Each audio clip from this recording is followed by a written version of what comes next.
My HOA demanded I pay them thousands in dues I didn't even know. When I refused, they tore down my house. They thought they had gotten away with it, but they froze in pure terror when they saw what I did for a living. It all started when I inherited my grandmother's house. It was my childhood home, full of memories. It needed some work, but I was excited to fix it up. The day after I got the keys, I received a letter from the HOA. It was a bill for over $3,000 in unpaid dues, along with a warning that interest was adding up daily. I was confused. My grandmother had always been meticulous about paying her bills. I called the HOA president, a woman named Karen, to clear things up. She was incredibly rude from the start, insisting the dues were legitimate and that if I didn't pay, they'd take action. I spent the next few days digging through my grandmother's records. Sure enough, I found receipts for every single HOA payment, all made on time. The HOA's claim was completely false. I scanned the receipts and emailed them to Karen, thinking that would be the end of it. Her reply was shocking. She wrote back, "These could be forged. The debt stands. Pay up, or you'll regret it."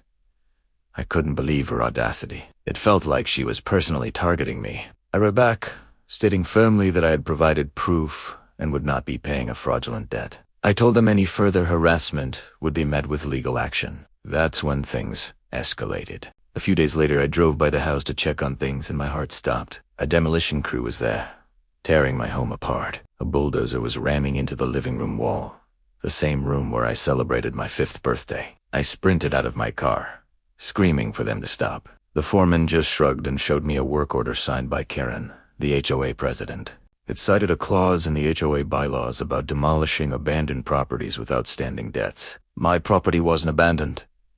I was just getting ready to renovate. I felt a wave of despair wash over me as I watched my childhood home turn into a pile of rubble. But then, despair turned into cold, hard anger. Karen had gone too far. She had destroyed my home, my memories, all over a fabricated debt. I called the police, and when they arrived, I explained the whole situation. Karen showed up too, a smug look on her face, ready to paint me as a deadbeat who abandoned my property. She told the officers I was delinquent and that the demolition was perfectly legal according to their bylaws. The officers seemed to be siding with her, until I decided it was time to play my final card. I reached into my wallet and pulled out my badge. Primera Kalemli site.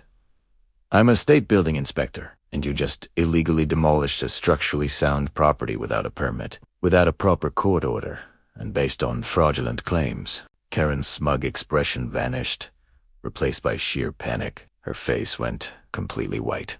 The foreman of the demolition crew started sweating. They knew exactly how much trouble they were in. Illegally demolishing a building carries massive fines, and even jail time, especially when you do it to a state inspector. The legal battle was long, but in the end, I won. Big time.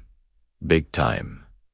2. The court ordered the HOA to pay for the complete reconstruction of my house at current market value, plus significant damages for emotional distress. Karen was removed as president, and she and the other board members involved are now facing multiple felony charges, including fraud and illegal demolition. They thought they could bully me, but they picked the wrong person. Now, I have a brand new house, built exactly to my specifications, all on their dime. Sometimes, revenge isn't just sweet. It comes with a new roof and custom kitchen. Thanks for watching, and don't forget to like and subscribe for more stories.